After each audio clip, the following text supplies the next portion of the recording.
Welcome to the Great Detectives of Old Time Radio. From Boise, Idaho, this is your host, Adam Graham. If you have a comment, email it to me, box13@greatdetectives.net. Follow us on Twitter at Radio Detectives and become one of our friends on Facebook, facebook.com/Radio Detectives. I do want to encourage you to pick up your Great Detectives of Old Time Radio t-shirt or pullover hoodie. You can go to t-shirt.greatdetectives.net, get our regular Great Detectives of Old Time Radio t-shirt. You can also get our Yours Truly Johnny Dollar 70th Anniversary shirt at yourstruly.greatdetectives.net, or our Joe Friday Never Said Just the Facts Ma'am shirt at friday.greatdetectives.net. Well, now it's time for today's episode of Yours Truly, Johnny Dollar. The original air date, June the 16th of 1951, and this is the Arthur Boldrick matter. From Hollywood, it's time now for Edmund O'Brien as... Johnny Dollar. Hello, Mr. Dollar. This is Dr. Carr. Yes? Sergeant Wright had to go back to his office and asked if I would call you. Oh, I get it now. The Boldrick shooting. Sorry, I understood Dr. Stone was on the case. We've both been attending Boldrick. What's his condition now, Doctor? He's improved some, but he'll be lucky to live. We gave him 3 blood transfusions this afternoon, and this evening he regained consciousness. Was Sergeant Wright there at that time? Yes. What did Boldrick say? Did he say who shot him? No, he wouldn't talk about it. Said he didn't remember, but he was lucid when he arrived. Oh. When do you think I can see him? Well, that's why I called, Mr. Dollar. You can see him this evening. Sergeant Wright hopes that since you aren't a police officer, perhaps Boldrick will talk to you. Well, I can try. I'll be there in about 45 minutes.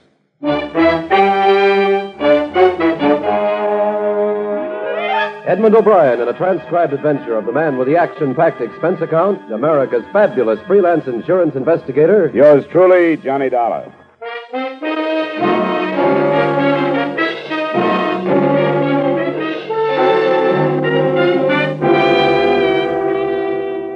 Expense account submitted by Special Investigator Johnny Dollar to Home Office, Corinthian All Risk Insurance Company, Hartford, Connecticut.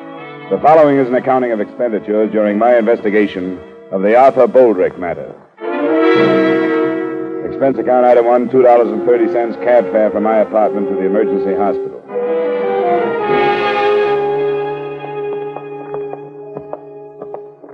I wouldn't stay with him too long, Dollar. All right, Just Doctor. a few minutes. You'll be able to tell when he tires.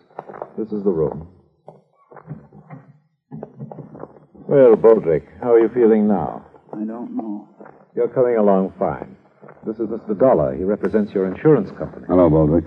Sorry about what happened. Yeah. Mr. Dollar wants to ask you a few questions. I've told him not to stay too long, but if you feel tired, you can tell him to leave. I'll drop by and see you later. You think I'm going to die? Is that why you're here? Oh, of course not. Doctor told me you were out of danger. I've just got some routine questions to ask you. You say it was a man that shot you? Yeah. Somebody I never saw before, that I can remember. But I don't know what happened. You remember where you were when you were shot? It was in the backyard near the garage. I was right by the garage door, and this guy come around from the alley, and What did he say to you? he was after the car keys. I had them in my hand. He made a grab for me. He said, "Give me those keys," or something like that. And I gave him a push, and that's when he shot me. After then, I didn't even know he had a gun. You didn't see it when he asked for the keys? No, if I'd have saw it, he could have had the keys. I don't fight no man with a gun. What did he look like? Well, that's one of the things I don't remember too good. It happened so fast. He was wearing like overalls or something. What color? Well, blue. It seems like only faded. Could have been shirt and pants too. It was awful fast. There he was, and then it happened. What else about him? That's about all. I think he was sort of dark, but I don't think I'd even know him for sure if I saw him again. Maybe I would. Maybe you'll remember more if you try. I will.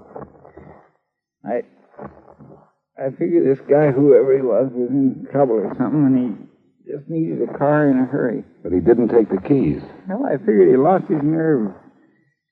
Wilma come running out when she heard the noise. Will Wheeler from next door. This guy was gone when they got to me. Well, I won't bother you any longer, Boldrick.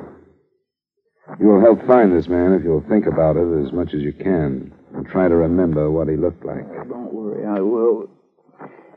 Hey, mister, do you think they'll let my wife come to see me tonight? I'd sure like to see her. I don't know. But I'll ask Dr. Karff on the way out. I'll see you later, Boulder.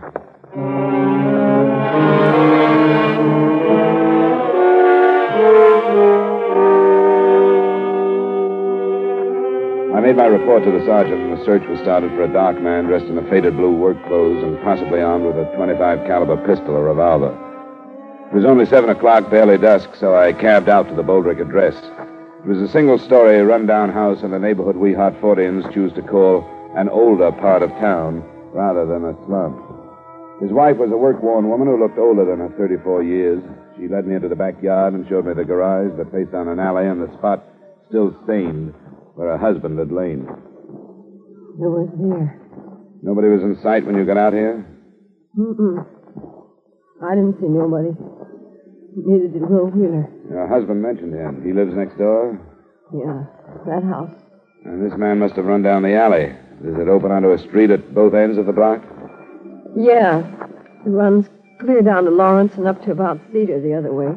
I should think that most of the people in the neighborhood would be home at that time. The time he was shot, wouldn't you? I should think so, yeah. And the police will probably find somebody who saw this man running down the alley. I think somebody saw him. But most people...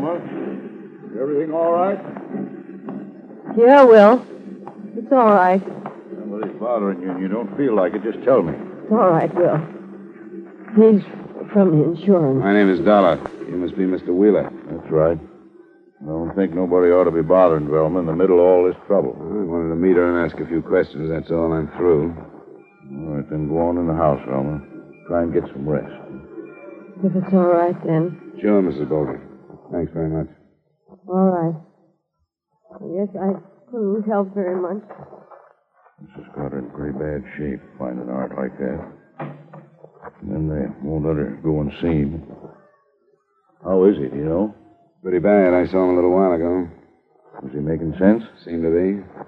Before the ambulance picked him up, he was kind of off. All he could say was some guy shot him, that he didn't know. Something about the car keys. But he told me, too. Yeah, this is a rotten neighborhood. It's full of rotten people. He isn't going to die, is he? They don't know. You didn't tell Velma that, did you? No, but I think somebody should before she reads it in the papers. One of the dangers is a wound he got in the last war. Yeah, in the lung. 2 slugs he took this afternoon may take care of the other one. Oh. I didn't think it was as bad as that. I guess I'd better tell her.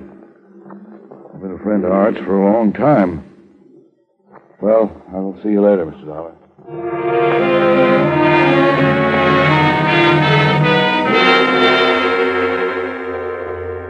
As I left the neighborhood, I noticed 2 police cars, so I knew Sergeant Wright's men were at work.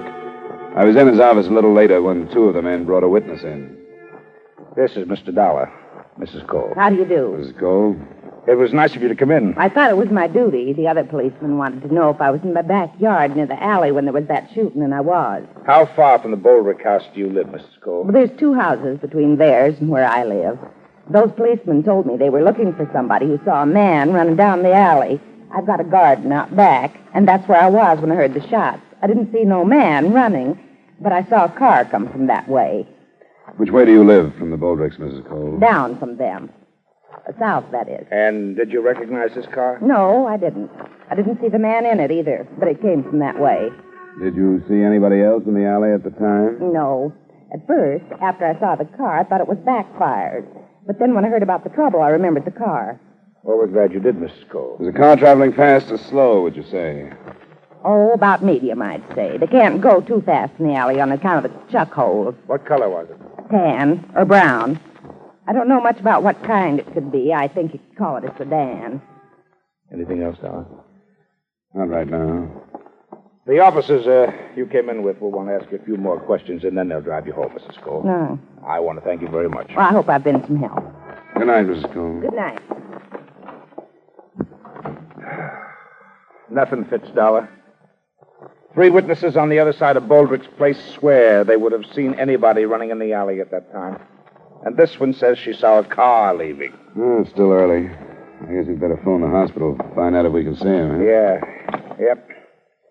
I'll put out an alarm on a brown or tan sedan, and then I'll call.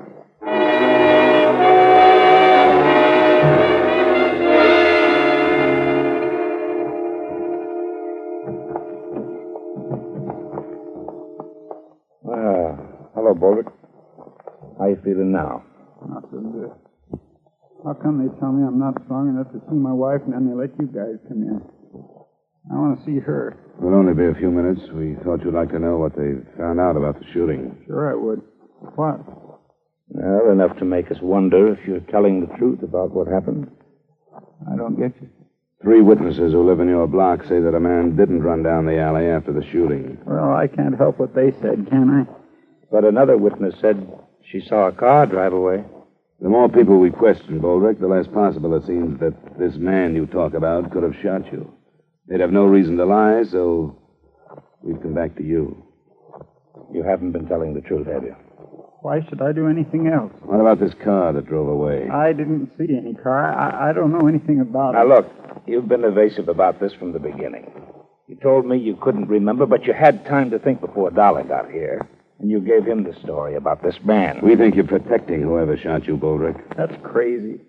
We want you to tell us who it was. I can't tell you. I don't know. You won't tell us who was in the car? Leave me alone. All right, Boldrick. If you want to protect whoever tried to kill you, I guess it's your business. But we'll learn who it was. Wait a minute. I deserve to get it. That don't make any difference to you, but it does to me. I don't want to hurt anybody anymore. That's why I won't tell you. Now, take it easy, Boldrick. There was only one way to stop me from hurting people. What were you doing? My ex-wife. You were still seeing her? I guess there was only one way to stop me. I was hurting her husband, my wife, and my friend. Was her husband in the car, Boldrick? I think we better call the doctor. Was her husband in the car? Yes, but I don't want to hurt him anymore. Maybe we shouldn't have questioned him, huh? I'll call Dr. Carter.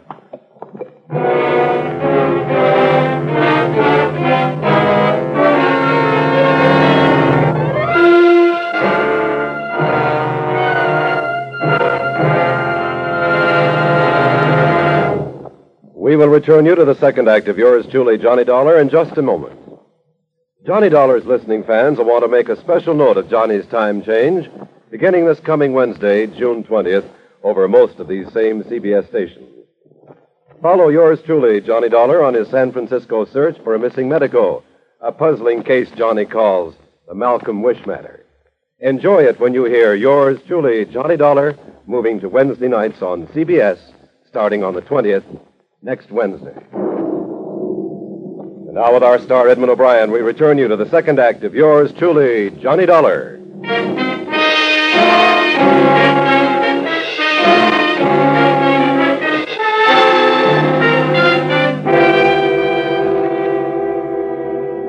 With Arthur Boldrick nearing the point of death, the next move was obvious.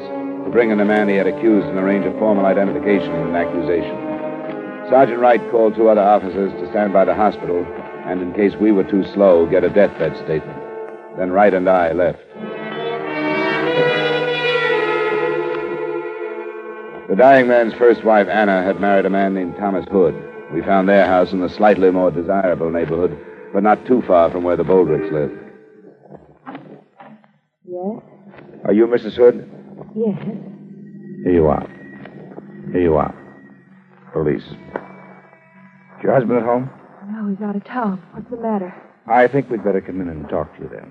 What do you want with me? We want to talk to you about Arthur Boldrick. What did he do? He was shot this afternoon. Now, may we come in? All right. This is Mr. Dollar. He's a private investigator. Mrs. Hood? Art is dead. No, but he's not expected to live. Why did you come here? We just left Boldrick a short time ago. He told us your husband shot him. Oh, no. No, he didn't. You said your husband was out of the city, Mrs. Hood. When did he leave? This afternoon. Why did he leave? He went on business. He's a salesman. He's out of town.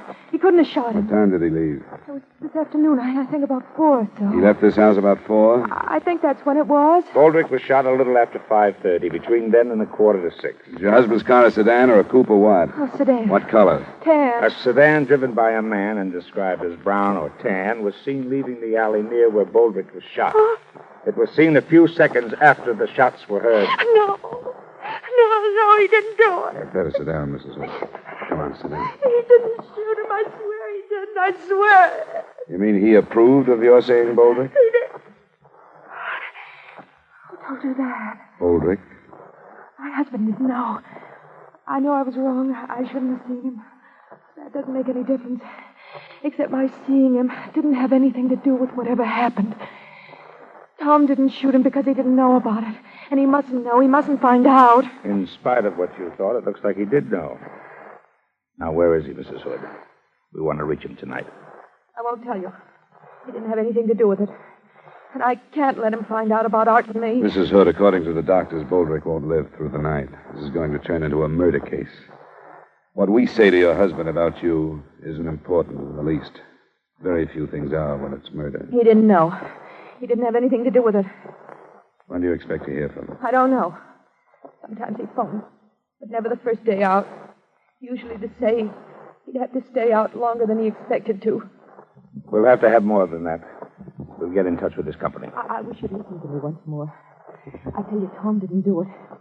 If you talk to him, all you're going to do is bust up our lives. That's all you're going to do. Then I guess that's what we'll have to do. You ready to go, Dollar? By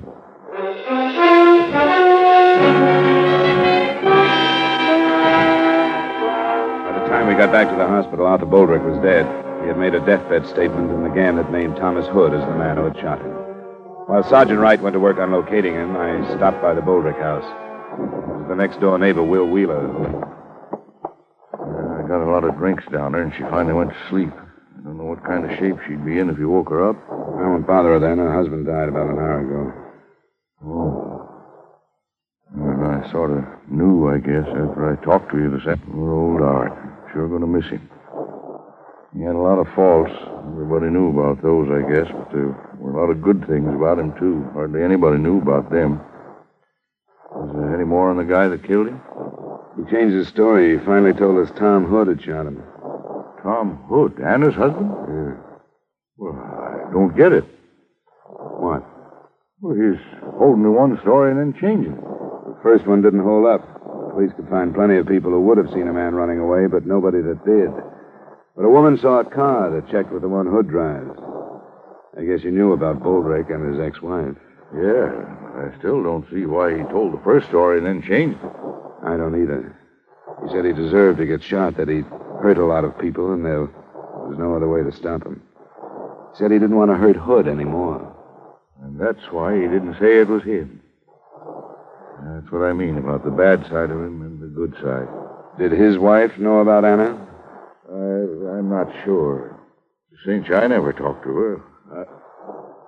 Oh, you think he told that first story to keep her from finding out? It could be. The police will call her in the morning. When she hears about it, tell her there are some insurance papers for her to sign, will you? I'll leave them now.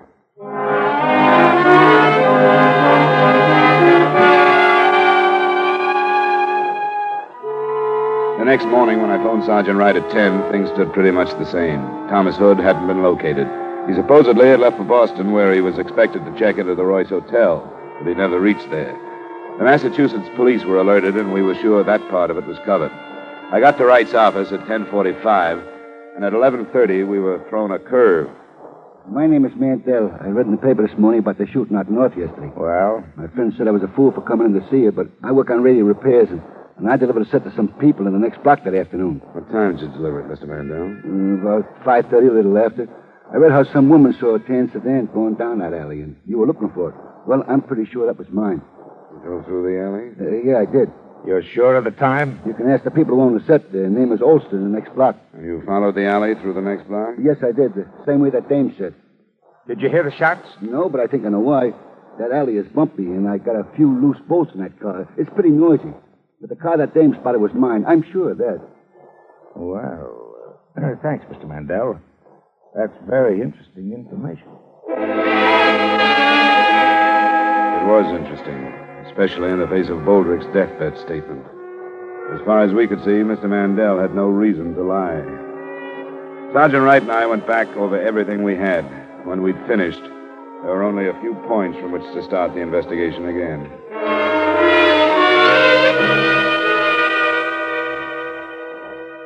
This is Sergeant Wright, Mr. Wheeler. I don't believe you've met. How do you do? How do you do? We hope Mrs. Boldrick is able to see us. Yeah, I think she's in pretty good shape. What, has anything new developed? Well, we think so, Mr. Wheeler. Where's Mrs. Boldrick? She's here, in this room. I want to talk to you, Velma. This here is Sergeant... Sergeant Wright. How do you do? Hello, Mrs. Boldrick. We want to cover this as quickly as possible. You know that your husband accused Thomas Hood of shooting him? Will told me. It was an... Do you believe it? Said so. You knew about him and his ex-wife? No. Not till Will told me about what he said when he was dying. You're sure of that? He never talked about Anna. Well, in spite of the fact that your husband accused Hood right up to the time he died, it looks like Hood didn't shoot him. Why would he say it? Must have been that he was trying to protect someone. But if you didn't know about him and Anna, he couldn't have been protecting you, because you wouldn't have had any reason to kill your husband. So, who do you think he was protecting, Mrs. Boldrick? I don't know. Wait a minute. Art told so many stories. I don't get it. The last one depended on a car. I told you about it. But it turned out not to be the one that Hood drove. What was the matter with it? Well, it looks like he was just trying too hard. Only one or two people could have really seen whoever killed Boldrick. We've covered the alley both ways. We've covered the houses across the alley where the killer could have slipped through. This house and yours, Wheeler, are the only ones we didn't bother to check. I can't do any more, Will. Wait a minute. What's the matter? I can't do any more. All right, I'm all right. All right. It wasn't my idea. I went as far as I could. It was his idea. Was it you he was protecting, Mrs. Boldrick? It wasn't her fault. I mean, anyone would have done it. He's over too far. Because of Anna. Because of Anna. Yes, whatever. She's as much to blame. Art couldn't stay away from her, but she could have made him, and yesterday, with her husband out of town, it reached a peak. We all knew it would someday. You seem to know quite a bit about it, Wheeler. Yeah. I'm in it, too. I lied along with Art. It's not Will's fault. He did it because he was a friend. He didn't lie. He just... I killed Art. That's what's important, isn't it? Yes, it is, Mrs. Boldrick. He was going to see her. He even told me. And I couldn't help what I did. I followed him out and shot him. But I'm sorry. I'm sorry I killed him.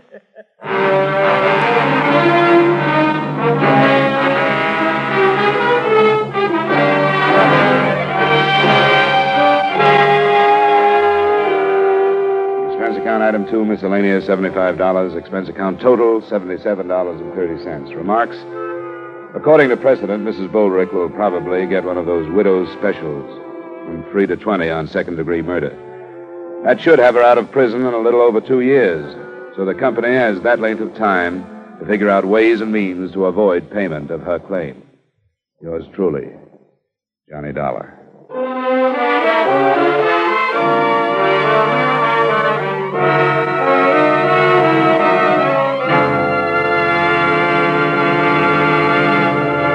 Beginning next week, yours truly, Johnny Dollar, will be heard on Wednesday at 9 o'clock Eastern Daylight Saving Time. Consult your papers for the time change in your area. Yours truly, Johnny Dollar, stars Edmund O'Brien in the title role and is written by Gil Dowd with music by Wilbur Hatch. Edmund O'Brien can soon be seen in the Paramount Pictures production, Warpath. Featured in tonight's cast were Edgar Barrier, Parley Bear, Jeanette Nolan, John McIntyre, Wally Mayer, Virginia Gregg, Gene Bates, and Harry Lang. Yours truly, Johnny Dollar, is transcribed in Hollywood by Jaime Del Valle. This is Dick Cutting inviting you to join us next Wednesday at 9 o'clock Eastern Daylight Saving Time when Edmund O'Brien returns as Yours truly, Johnny Dollar.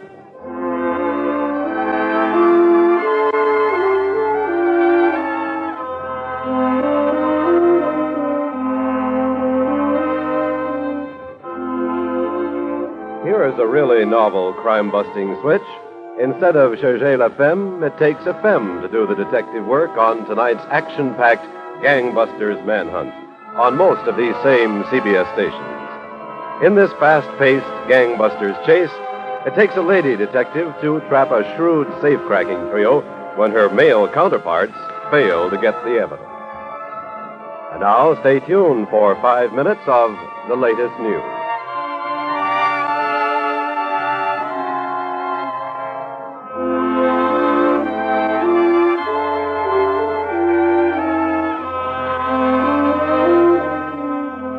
This is CBS, the Columbia Broadcasting System.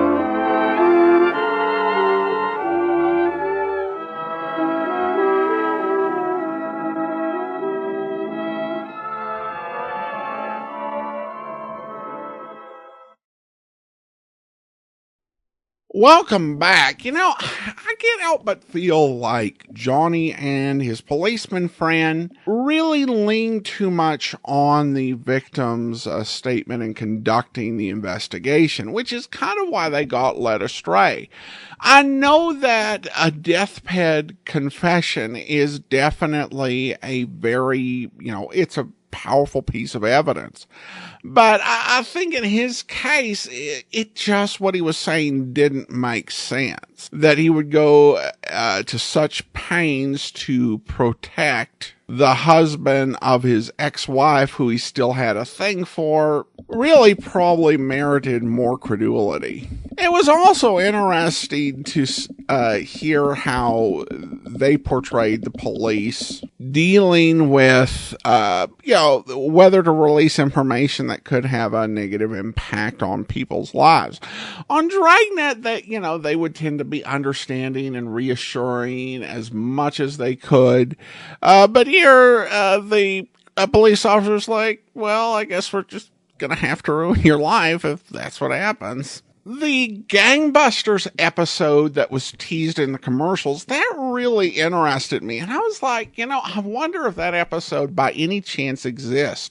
And so I went online to a site that has a lot of Gangbusters episodes, and I discovered there are no Gangbusters episodes at all in circulation for the entirety of 1951. So, no, it's not. And Gangbusters is one of those shows that had a big cultural influence. And you can see in comics and in movies, things that parodied or referenced Gangbusters, what a big influence it had on culture for, well over, 15, 20 years. But the radio series, it is mostly lost. There's enough episodes in circulation to give you an idea of what the series was like and what it was about.